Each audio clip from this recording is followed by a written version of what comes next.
A call to action. Why Australians need to wake up about same-sex marriage. Where are we now? The issue of same-sex marriage has become one of the most contentious and divisive issues in Australia today. Some opinion polls say that more than 2/3 of Australians support same-sex marriage, but others say that only 1/3 strongly support it. Also, remember that none of the major polls predicted President Trump, so we need to be wary of putting too much faith in polls. This raises the following questions. How much support does same-sex marriage really have? How do we best determine this level of support? And given how important marriage is to society, shouldn't everyone have a say in whether it should be changed? Well, the only fair solution is to ask everyone. And that's why the government decided to have a plebiscite, or people's vote, to decide the issue. Unfortunately, the Senate has blocked this for the time being. Same-sex marriage supporters claim that a majority of Australians actually support same-sex marriage, but yet they don't want a plebiscite.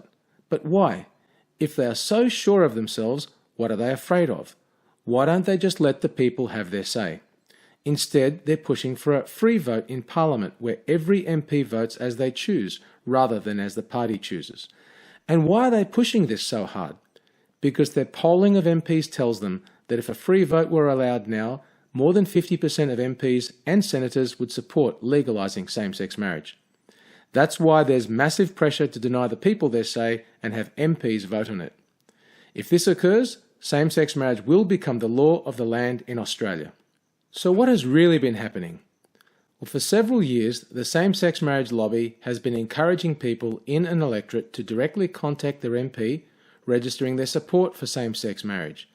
Meanwhile, many other people in the same electorate, even possibly a majority, who may not support same-sex marriage, say nothing, because they, like many other Australians, are either ignorant about the dangers of legalising same-sex marriage, or they just don't care. And the end result? Same-sex marriage seems to have majority support in the electorate. The MP hears a lot from those supporting it, and next to nothing from those who oppose it. Same-sex marriage seems like a safe option to score political points, and this allows them to use the most important institution in society, that is marriage, as a political football, with no risk to themselves. So why are we making such a big deal about marriage? Well, to answer that, let's go back to basics. Every society that survives needs a steady supply of new babies to replace the people that die. Male-female sex is the most effective way to make these babies. These babies then need nearly 20 years of care from both mother and father to become responsible adults. And marriage is the institution that makes sure mum and dad stay together to do this. Putting it another way, babies come when men and women get together. Good citizens and taxpayers come when men and women stay together. And marriage is the institution that makes sure that that happens. That's the only reason governments make marriage laws in the first place. Finally, decades of social science research confirm that the best environment to raise kids is with married mother and father. No other arrangement comes remotely close. Original marriage. For 5,000 years, all societies have used the following formula to create and stabilize their societies. One man plus one woman plus for life equals a stable family, which equals a stable society. So man-woman marriage, or original marriage, has been the foundation of all stable societies across the world and across history. Therefore, it's simple common sense that any deviation from original marriage will be disastrous for society. So what happens when we deviate from the tried and tested formula? Well, to answer that, we only need to look at history. The last major change to marriage laws was no-fault divorce. It removed the for life bit from the formula. Those proposing it said that it would be good for society and that the kids would be okay. Were they right? No, they were wrong. No-fault divorce has cost governments billions of dollars a year and affects millions of people, and the kids are not okay. So if removing the for life bit from the formula cost billions and affects millions, how much will removing the male and female bit cost? How do we know it won't be a whole lot more? So same-sex marriage will be a fundamental change to the most important institution in society, and it will affect everybody sooner or later. So what will happen if same-sex marriage is legalized? Supporters of same-sex marriage often ask, what's the harm? Why not let them be married and be done with it? Well, there are several problems with this argument. Simple common sense tells us that making any changes to society's foundational formula means that everybody will be affected sooner or later. Same-sex marriage has no long-term track record, that is over multiple generations. So compared to the 5,000 years we have with original marriage, we can only really regard same-sex marriage as a social experiment. So how do we know it will be harmless? And do we really want to take that risk? The supporters will also say, yes, but it's been legal overseas for years and the sky hasn't fallen yet. No, the sky hasn't fallen. But if marriage is the bedrock of society, not the roof, we would not expect to see the sky fall. We would, however, expect to see the ground underneath these societies eroding away. So let's look at what has actually happened in countries that have legalized same-sex marriage. In societies that have legalized same-sex marriage, we have seen negative effects on marriage itself, on education and children, and on personal freedoms. In countries that have legalized same-sex marriage, we have seen that marriage has been weakened because more and more people believe that marriage is outdated and not necessary for happiness, and that living together with no intent to marry is okay. So as these beliefs get stronger and stronger, marriage as an institution will get weaker and weaker. We also see the push for further changes to allow any other loving arrangement to be called a marriage. That's why group marriage and brother-sister marriage or even parent-child marriage is now being promoted in the US. Education has also been affected. Children as young as 4 years old are taught to accept homosexuality and same-sex marriage. If the parents object, they are told, "Give me a break, it's legal now." And individual freedoms have been affected. People who refuse to service same-sex weddings have been penalized tens of thousands of dollars. And what about the children? Because you cannot give same-sex couples the right to marry without giving them the rights to have children.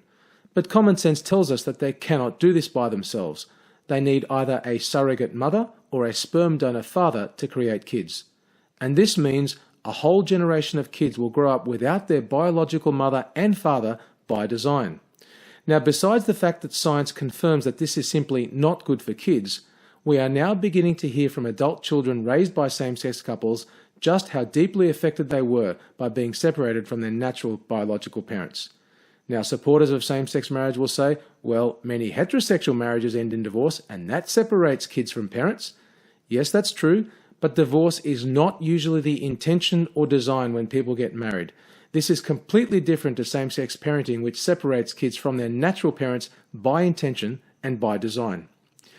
Now, in case anyone thinks that this is just scaremongering, we already have evidence of this in Australia.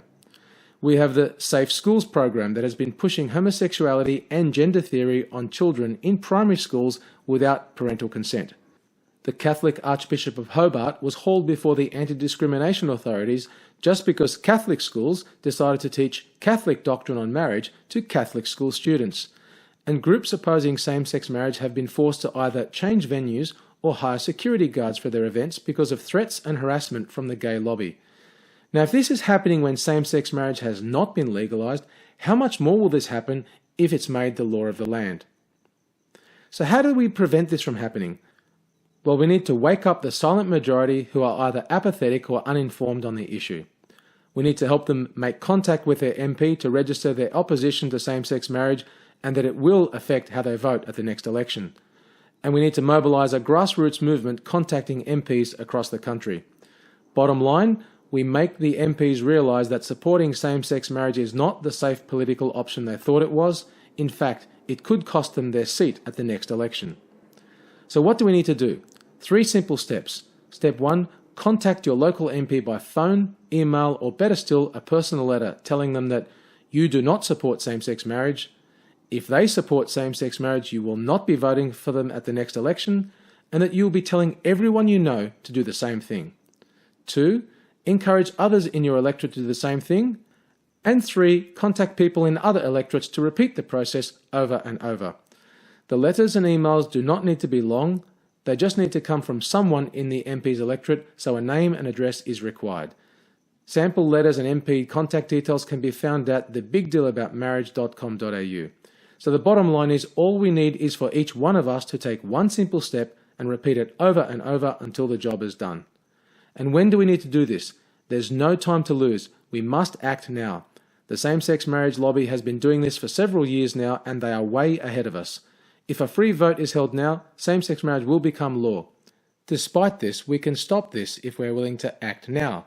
We just need to overcome our own apathy and ignorance and do something. And if we act now, then we can light a spark that will become a bonfire big enough that it even reaches Parliament House. So for the sake of our children and their children, join us and act now. Contact us at thebigdealaboutmarriage.com.au.